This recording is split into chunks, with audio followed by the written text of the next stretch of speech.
क्या हालचाल बच्चा पार्टी, कैसे हो आप सभी लोग? सभी को मेरा सलाम और प्रणाम। आज हम करने जा रहे हैं part 2 of your chapter force and laws of motion.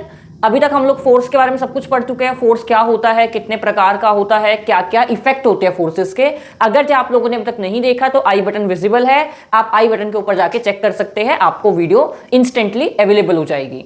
आज हम करने जा रहे हैं लॉज ऑफ मोशन के साथ या फिर लॉज ऑफ न्यूटन के साथ स्टार्ट करने जा रहे हैं। न्यूटन के 3 लॉज थे जो कि हम लोगों ने क्विक रिवाइज भी किए। एक शॉर्ट आया था चैनल पे जहां पे आप लोगों ने क्विकली रिवाइज कर लिए होंगे। 3 लॉज है जिसमें से आज हम लोग फर्स्ट पूरा लॉ स्टडी कर लेंगे और सेकंड लॉ का हम लोग थोड़ा सा पार्ट स्टडी करेंगे और कल के सेशन में हम लोग third law as well as हम लोग चैप्टर खत्म कर देंगे।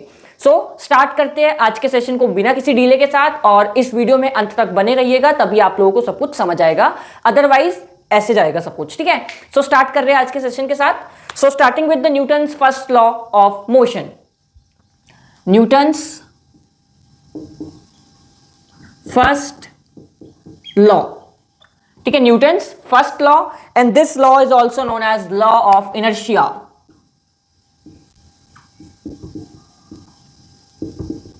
इस लॉ का दूसरा नाम क्या है? Law of inertia. इस लॉ की स्टेटमेंट देखते हैं कि लॉ क्या कहता है। According to Newton's first law or law of inertia, according to this law, a body at rest will continue to be in rest or body in motion will continue to be in motion until or unless any external force is applied over the body. This is the statement of first law of Newton और law of inertia, जो कि क्या कहता है कि अगर जी कोई body rest पे है वो हमेशा के लिए रेस्ट पे रहेगी, अगर जी कोई बॉडी मोशन में है तो वो हमेशा के लिए मोशन में ही रहेगी, विद अ कंडीशन दैट कोई भी एक्सटर्नल फोर्स उसके ऊपर अप्लाई नहीं होना चाहिए। ठीक है, अगर जो आप लोग कोई एक्सटर्नल फोर्स अप्लाई करते हो तो आपकी बॉडी की जो रेस्ट है वो मोशन में हो जाएगा और जो मोशन में थी वो रेस्ट में आ जाएगी। This is your first law of motion and you can say law of inertia also. Inertia क्या होता है? इनर्शिया को डिफाइन करते हैं, क्यों हम इसे इनर्शिया कहते हैं? The tendency of body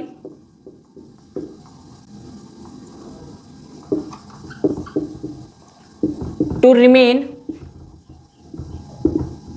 in its state of either motion or rest।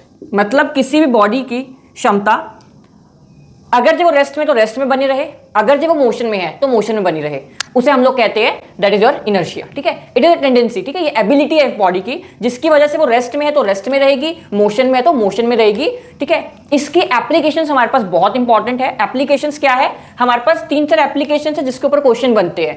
सबसे पहली बहुत इंपॉर्टेंट एप्लीकेशन जो कि अपनी डे टू डे लाइफ में फेस करते हो, क्या होती है एप्लीकेशन कि अगर जो आप लोग एक कार में जा रहे हो, कार मूव कर रही है, इमीडिएटली ड्राइवर ने ब्रेक लगा दी तो आप क्या होता है? आप आगे की तरफ चले जाते हो एकदम। द रीजन बीइंग, क्यों ऐसा होता है? क्योंकि जब आप लोग कार के साथ कार में बैठे हुए हो, कार मोशन में है तो आपकी बॉडी रेस्ट में होती है with respect to car. Car के साथ आपकी बॉडी रेस्ट में है तो क्या होता है? जैसे आपका ड्राइवर इमीडिएटली ब्रेक मारता है, आपकी बॉडी रेस्ट में कंटिन्यू रहती है। ठीक है, कार मोशन में होती है, कार एकदम रुक जाती है, जिसकी वजह से इनर्शिया ऑफ रेस्ट लगता है, आप एकदम आगे की तरफ जाते हो। ठीक है, so this is the first application कि आप लोग क्यों आगे की तरफ पुल होते हो या पुश होते हो जैसे एकदम कार या बस ब्रेक लगाती है। सेकंड एप्लीकेशन इसकी अपोजिट है, जब एकदम रुकी हुई बस चलती है तो आपको झटका सा लगता है और आप पीछे की तरफ जाते हो। द रीजन बीइंग, ऐसा क्यों होता है? क्योंकि जब आप लोग बस रेस्ट में थी और आपकी बॉडी भी रेस्ट में थी, जैसी बस एकदम मोशन में आती है तो बस तो मोशन में आ जाती है बट आपकी बॉडी क्या है? रेस्ट में पड़ी हुई है। तो जब वो आपकी बॉडी रेस्ट में ही रहने की टेंडेंसी है, इनर्शिया की वजह से आपकी बॉडी रेस्ट में ही रहती है। सो जिसकी वजह से क्या होता है? एकदम आपको पीछे की तरफ झटका लगता है और आप पीछे की तरफ पुल बैक होते हो, again due to inertia of rest. Car वाले केस में आप इनर्शिया ऑफ मोशन में थे क्योंकि आप कार के रिस्पेक्ट में मोशन में थे। जैसी कार रुकी बट आपकी बॉडी तो रेस्ट में रहेगी तो आप एकदम आगे की तरफ जाते हो, ठीक है। जब बस एकदम चली तो आप पीछे की तरफ जाते हो। उस पर नेक्स्ट एप्लीकेशन आती है कि अगर जो आपने सपोज कोई कारपेट साफ करना है या फिर कोई कालीन साफ करना है, आप लोग क्या करते हो, कालीन को या फिर कारपेट को डोर के ऊपर टांगते हो या फिर किसी रस्सी के ऊपर टांगते हो और उसे एक स्टिक से बीट करते हो। क्यों बीट करते हैं हम? क्योंकि जो उसके अंदर के डस्ट पार्टिकल्स है वो रेस्ट में पड़े हुए हैं और अभी तक कारपेट भी क्या है, रेस्ट में है। जैसे आपने स्टिक मारी तो कारपेट क्या हो गया, मोशन में आ गया, बट जो डस्ट के पार्टिकल्स है वो कैसे है, वो रेस्ट में पड़े हुए हैं। सो दैट इज वाई जो पार्टिकल ऑफ मोशन है वो फर्स्ट लॉ के अकॉर्डिंग जो डस्ट के पार्टिकल्स है वो इनर्शिया में रहेंगे, मतलब रेस्ट में है तो रेस्ट में रहेंगे, जिसकी वजह से कारपेट मोशन में आ जाता है, डस्ट के पार्टिकल रेस्ट में होने की वजह से बाहर आ जाते हैं। This is your third application. Fourth application आती है कि अगर आप किसी पेड़ को या ट्री को शेक करते हो तो एप्पल्स या फिर जो भी फ्रूट होता है उसके ऊपर वो नीचे गिर जाते हैं। द रीजन बीइंग जो एप्पल थे या फ्रूट थे वो रेस्ट में थे। जैसे आपने पेड़ को एकदम शेक किया तो वो भी मोशन में आने की ट्राई करेंगे, बट क्योंकि इनर्शिया की वजह से वो मोशन में नहीं आ पाएंगे।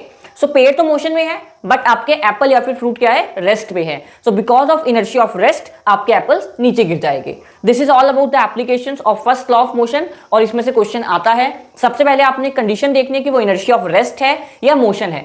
जैसे जब कार रुकी हुई थी और एकदम ड्राइवर ने चलाई तो वो क्या है, इनर्शिया ऑफ रेस्ट है। जब कार चल रही थी तो इनर्शिया ऑफ मोशन था।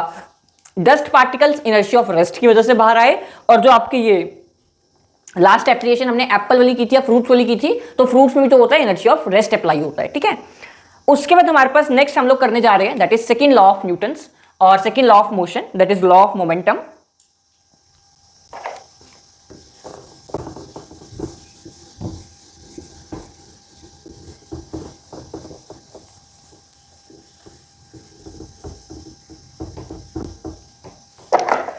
न्यूटन्स सेकंड लॉ और लॉ ऑफ मोमेंटम। सबसे पहले तो आपको समझना होगा मोमेंटम क्या होती है। The product of mass and velocity is called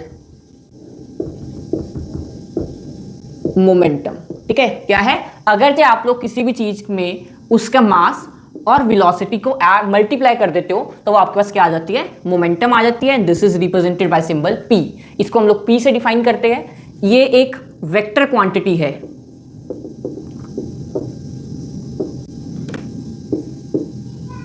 it is a vector quantity क्योंकि वेलोसिटी एक वेक्टर क्वांटिटी होती है। देन अगर जब यूनिट्स की बात करें, इसकी जो यूनिट्स होती है that is equal to mass की हो जाएगी kg, वेलोसिटी की मीटर सेकंड -1। सो ये आपकी यूनिट आ जाएगी इसकी, ठीक है। This is your momentum. 1 mark to 2 marks में क्वेश्चन आ सकता है या फिर न्यूमेरिकल आ सकता है कि बॉडी की स्पीड गिवन है, मास गिवन है, मोमेंटम निकालिए एनी हाउ, ठीक है। कोई भी 2 चीजें आपको गिवन होगी, एक आपको कैलकुलेट करनी होगी। अब हम करने जा रहे हैं ये मोमेंटम पढ़ लिया आपने, अब हम पढ़ेंगे second law of motion. So momentum clear है। अब हम लोग स्टार्ट करने जा रहे हैं with the next second law की इक्वेशन के साथ, ठीक है। सेकंड लॉ क्या कहता है, force applied over a body is directly proportional to rate of change of momentum of a body, ठीक है। ये आपकी सेकंड लॉ की स्टेटमेंट है कि सेकंड लॉ आपका कहता है कि जो भी फोर्स होता है एक बॉडी के ऊपर लग रहा वो किसके प्रोपोर्शनल होता है, rate of change of momentum, मतलब change of momentum divide by time. जब कहीं भी रेट आपको दिख जाए इसका मतलब आपने उस चीज को किससे डिवाइड करना है, टाइम से डिवाइड कर देना है, ठीक है। सो अब हम इसकी डेरिवेशन करते हैं और देखते हैं कि जो हमने फोर्स का फॉर्मूला पढ़ रखा है अभी तक, that force is equals to mass into acceleration, वो फॉर्मूला कैसे आता है। So according to this statement जो ऊपर लिखी हमने, हमें पता चल रहा है that F is directly proportional to change of momentum divide by time, ठीक है। ये हमें इस इक्वेशन से समझ आ रही है। देन जो मोमेंटम होती है हमने अभी क्या पढ़ा, that momentum is defined as product of mass and velocity. किसी भी बॉडी के लिए जो मास होता है वो कांस्टेंट रहता है, इसका मतलब मास को कभी चेंज नहीं हो सकता, तो मास को हमें एज इट इज लिखना पड़ेगा। बट जो वेलोसिटी होती है वो चेंज हो सकती है ना, तो वेलोसिटी को हम लोग v माइनस यू लिख सकते हैं, मतलब final velocity minus initial velocity divide by time. अब मास कांस्टेंट है v minus you upon T, और ये जो इक्वेशन है आपको पता ही है क्या होती है, that is your acceleration. v minus u मतलब velocity upon time is your acceleration. तो यहां से जो फोर्स होता है that is directly proportional to m into velocity, sorry acceleration, है ना। अब जो ये प्रोपोर्शनल का साइन है, जब भी साइन को हम लोग साइंस में हटाते हैं तो हमें एक कांस्टेंट लेना पड़ता है, और यहां पे हम लोग जो कांस्टेंट ले रहे हैं that is equal to k। ठीक है, वो मैं क्या ले लेता हूं, k ले लेता हूं एक कांस्टेंट।